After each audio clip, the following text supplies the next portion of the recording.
sou gaúcho, sou natural do Rio Grande do Sul, de uma cidade do interior do Rio Grande do Sul chamada São Marcos. E aos 2 anos de idade eu fui para Caxias do Sul, que é considerada hoje, né, a maior cidade do interior do Rio Grande do Sul, que só perde para a capital, Porto Alegre. E ao longo de toda a minha vida estudantil, ensino fundamental, ensino médio, eu tive muita experiência e muito contato com essa parte de ciências. Eu sempre gostei muito dessas disciplinas vinculadas à parte de ciências, de química, matemática, exatas, enfim. E aí eu comecei a ver que eu tinha essa veia de pesquisar, de sempre questionar as coisas. E até quando eu era pequeno, é até um assunto muito interessante da gente pontuar, que eu ganhei um brinquedo chamado Pequeno Químico. E aquilo era um dos melhores brinquedos que eu tinha, eram os brinquedos mais preferidos que eu tinha, de brincar com aquilo, de fazer aquelas reações químicas, né? E eu levei isso comigo desde pequeno, na verdade. Eu acho que eu tenho isso desde sempre comigo. Durante o meu ensino médio, que foi em análises químicas, foi um ensino médio profissionalizante, digamos assim, eu optei por fazer esse tipo de curso. Aí eu comecei a ter mais contato ainda com essa parte de química, com essa parte de matemática, a parte de exatas, biológicas. E aí eu decidi então ir para a área da engenharia. E eu escolhi alimentos por conta mesmo de tratar bastante desse assunto de química de alimentos, a parte de bioquímica de alimentos, enfim. E como eu sou do Rio Grande do Sul, eu decidi vir para São Paulo por conta de que eu queria fazer uma universidade que era considerada uma das melhores do país. E lá no Sul a gente tem essa visão, né, de que as universidades do estado de São Paulo são as melhores do Brasil, né? Então a gente tem a Unesp, Unicamp, USP, enfim. E aí eu decidi então vir para São José do Rio Preto, e aí eu vim no ano de 2002 para Rio Preto e eu prestei o vestibular na Unesp para Engenharia de Alimentos, e aí eu fui aprovado e até então eu comecei a cursar. E formei em 2009 Engenheiro de Alimentos. No 5º ano da graduação eu fiz uma iniciação científica na parte de vinhos. Foi aí que começou, na verdade, a minha trajetória de pesquisa em vinhos, certo? Essa minha iniciação foi orientada pelo professor Vanildo, do Departamento de Engenharia mesmo, Tecnologia de Alimentos da Unesp, de Rio Preto. E, na verdade, foi um estudo muito simples de caracterização fisicoquímica de vinhos do estado de São Paulo, já prontos. Aí depois eu me formei, foi no final de 2009, eu formei em Engenharia de Alimentos. Em 2010 eu já prestei programa à seleção do mestrado. Fui classificado em 2º lugar. Aí eu fui contemplado com uma bolsa da CAPES e eu comecei o meu projeto de mestrado, que nada mais tinha como objetivo o estudo de técnicas de variação de vinificação, comparado com a técnica tradicional. Então eu estudei 2 variações de vinificação, uma utilizando a pré-secagem de uvas e outra utilizando o chapéu submerso. E eu comparei essas 2 com o tradicional, né, com a vinificação tradicional, utilizando 2 uvas, a Bordeaux e a Isabel, que são 2 uvas muito produzidas no Brasil. E fiz uma análise sensorial também na parte de aceitação. A análise sensorial também é uma ciência que me chama muita atenção, porque envolve muita estatística. Então, como eu tinha tido a iniciação científica na parte de estatística do meu 2º ao meu 4º ano de graduação, a análise sensorial me propiciou isso, de conseguir linkar o que eu já tinha aprendido de estatística durante, tanto na graduação quanto na iniciação científica, com a parte da ciência de alimentos, que é, na verdade, a minha área, né, de pesquisa e de atuação. E fiz o projeto de mestrado durante 2 anos, defendi a minha dissertação em março de 2012, e aí eu já ingressei no doutorado, tudo na mesma instituição, na Unesp Rio Preto. Em 2012, né? Isso, eu ingressei no doutorado, fui classificado em 1º lugar na seleção e fui contemplado também com uma bolsa da CAPES. E aí eu segui o projeto de mestrado no doutorado. Então eu utilizei os mesmos processos de vinificação, os 2 alternativos com o tradicional, porém agora trabalhando com 6 uvas. As mesmas 2 do mestrado, e mais 4 uvas novas, que são uvas provenientes de um melhoramento genético da Embrapa Vivinho lá de Jales. Em outubro de 2016, eu fui aprovado num concurso público para professor substituto na Unesp. E aí eu assumi a vaga. Eu fui responsável pelo ensino de 2 disciplinas, Química de Alimentos e Bioquímica de Alimentos, para o curso de Engenharia de Alimentos. Isso foi de outubro de 2016 a fevereiro de 2017. E aí, quando terminou o meu contrato de professor substituto, eu tive a aprovação de uma bolsa para pós-doutorado pela FAPESP, de um projeto novo, trabalhando com a parte de metabolômica de vinhos, que é uma área extremamente nova, inovadora hoje em dia, que nada mais é do que você identificar e quantificar os metabólitos do vinho para indicação de procedência e denominação de origem controlada. Então foi um projeto bem interessante que infelizmente não foi possível de ser finalizado por conta do concurso que teve na UENG. E aí, no final do ano de 2017, eu tive todo o resultado do concurso, porque eu já tinha prestado, né, o edital da UENG era de 2014, e aí, no final de 2017 saiu então todos os resultados, eu fui aprovado em primeiro lugar aqui, e eu assumi aqui na UENG em janeiro de 2018, até então sou professor do curso de Tecnologia de Alimentos aqui.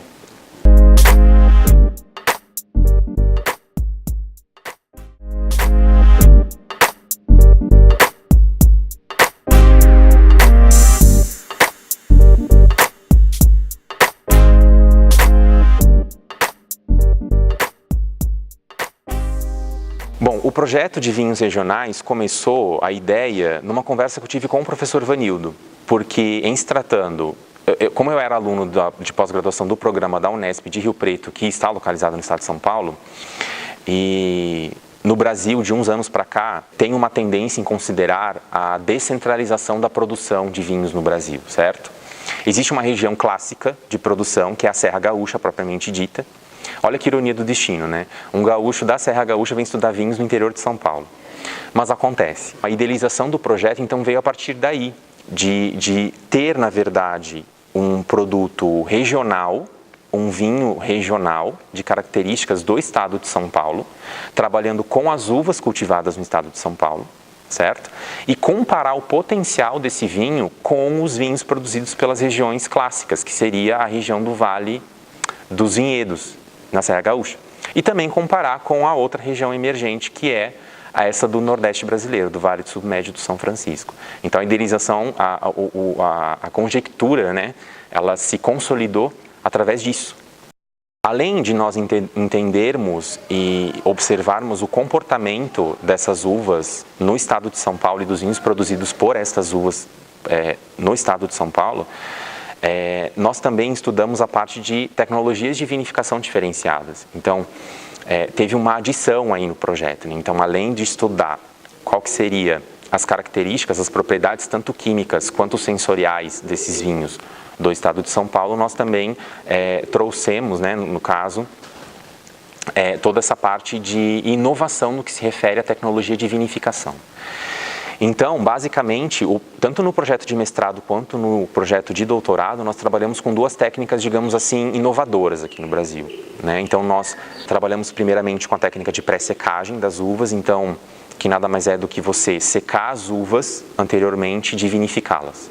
Então, você concentra o teor de sólidos solúveis ou o teor de açúcar dessa uva, para que ela tenha um teor alcoólico no final da fermentação ideal, digamos assim. A gente sabe que, de acordo com a legislação, os vinhos eles devem apresentar de 8,6% a 14% de etanol volume. Só que, infelizmente, aqui no Brasil, o que acontece?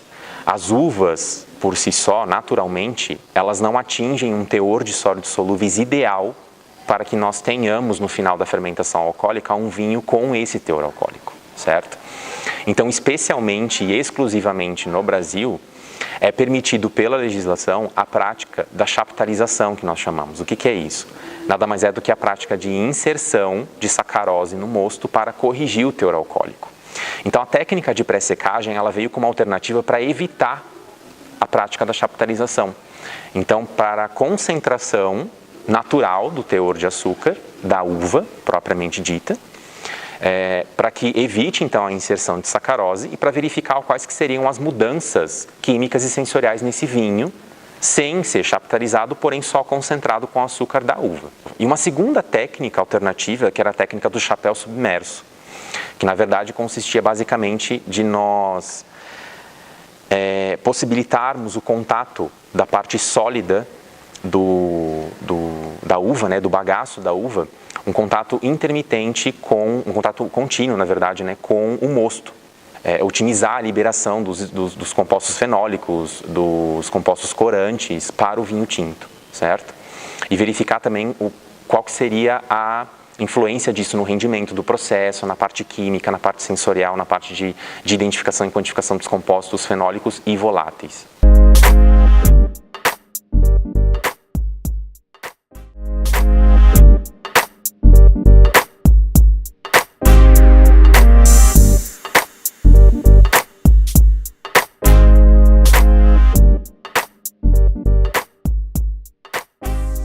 Das duas técnicas de alternativas de vinificação que nós estudamos, foi possível observar uma grande aceitação de ambas. E foi possível concluirmos, né, através dos resultados obtidos, que ambas as técnicas são possíveis de serem aplicadas em nível industrial. O grande problema só que nós encontramos foi a técnica de pré-secagem, porque pelo fato de você secar anteriormente a uva, você tem uma diminuição do rendimento do processo. Mas isso é um ponto negativo até segunda página, digamos assim, ele é um pouco questionável. Por quê? Porque muitas vinícolas, elas fazem alguns tipos de vinificação que são muito pontuais. Existe uma certa tendência hoje, né, isso já vem de um certo tempo, das vinícolas sempre produzirem os seus vinhos para que eles tenham características ímpares e pontuais daquela vinícola. Então eles utilizam leveduras isoladas da própria vinícola ou da própria plantação, ou técnicas diferenciadas, equipamentos diferenciados, que podem promover então características químicas e sensoriais que sejam ímpares daquela vinícola, certo? E o objetivo também do nosso projeto vem contra isso, certo? Veio de encontro a isso. E teve uma grande aceitação, então esse foi um ponto positivo muito interessante. A técnica de chapéu submerso, ela teve um rendimento significativamente superior em relação à técnica tradicional. Então isso foi um ponto positivo também muito interessante no nosso projeto. E eu acho, e eu creio que um dos resultados mais importantes que nós obtivemos no nosso projeto, principalmente na parte do doutorado, que foi um resultado que nós obtivemos lá na Espanha, foi a descoberta de um componente químico novo. Olha que interessante, que já está publicado também. Na verdade, uma antocianina que ninguém até então tinha descoberto. E como a gente fez análise por HPLC-MS, né, então foi possível identificar através dos espectros de absorção e também na parte de ionização desse composto, né, o íon mãe resultando nos seus íons filhos, digamos assim, foi possível verificar então pela fragmentação iônica que se tratava de uma malvidina 3,5-dicumaroilada, que na verdade ninguém ainda tinha descoberto isso. Então, teve até um caso muito curioso em relação a esse resultado, porque eu cheguei para o professor Isidro, que eu estava lá na Espanha, e eu vi, analisando os resultados, que tinha um resultado muito estranho. Eu falei, nossa, olha isso aqui, né? O que está acontecendo aqui nesse espectro? Daí ele falou, nossa, interessante. Eu falei, não, mas a gente pode considerar isso como um composto novo, porque daí eu já fui na base de dados e verifiquei todos os artigos, né, inúmeros artigos, para ver se alguém tinha já publicado alguma coisa em relação a esse componente químico, a essa substância nova, digamos assim, né? E na verdade ninguém tinha encontrado ainda isso em vinhos, e olha que interessante, em vinhos de uvas brasileiras. Vários artigos científicos foram publicados e todos os resultados também foram repassados, tanto para os produtores quanto para os pesquisadores da Embrapa. De contato, nós tivemos muito contato com a parte dos pesquisadores da Embrapa, o Vivinho de Bento Gonçalves, que eles também contribuíram muito para o nosso projeto. E os resultados também foram repassados para eles. Artigos publicados em diversos periódicos já foram em relação a esse projeto. Dentre eles, nacionais, a gente pode destacar a Ciência e Agrotecnologia, da Universidade Federal de Lavras. A grande maioria foi em periódicos internacionais, como o Food Research International, um recentemente que saiu agora, em relação à parte de identificação e quantificação de compostos voláteis desses vinhos, que foi uma parte feita na Espanha com o professor Isidro, foi publicado recentemente na Food Chemistry. Então, na verdade, também tem artigos publicados na Lebensmittel, que é um periódico também na área de ciência de alimentos. Eu me senti muito lisonjeado e muito feliz quando saiu o resultado da publicação desses artigos, porque nada mais é do que o seu resultado sendo externado para a população e para a comunidade acadêmica. Um fato muito interessante que aconteceu, nós fomos para Jales coletar as uvas no mestrado, isso aconteceu. E nós coletamos num pequeno produtor lá de Jales. Ele tem uma vinícola meio artesanal, sabe? e ele estava com problemas de estourar garrafas depois de acondicionado o vinho. E ele não sabia por que aquilo acontecia. Na verdade, ele não fazia uma etapa do processo, que era a segunda fermentação, a fermentação malolática, porque a gente sabe que a fermentação malolática ela pode ser feita de forma espontânea ou induzida. Então ela pode ocorrer também de forma espontânea no vinho. E a partir do momento que você invasa o vinho numa garrafa de vidro e arrolha ele, né, se ele estiver ainda fermentando nessa segunda fermentação malolática, produz, na verdade, gás carbônico, anidrito carbônico, CO2, e esse gás pode, então, fazer uma pressão elevada na garrafa e estourá-la. Então, na verdade, nós passamos essa informação para o produtor e, a partir daí, então, ele começou a prestar um pouquinho mais de atenção nessa etapa e realizar a finalização da fermentação malolática para que não houvesse esse tipo de problema. Foi um fato que chamou muita atenção durante o meu projeto de mestrado, porque é interessante, né, você partir do pressuposto de que você tem todo um ensinamento teórico e que você pode aplicar isso na prática. Então eu vi que isso é possível.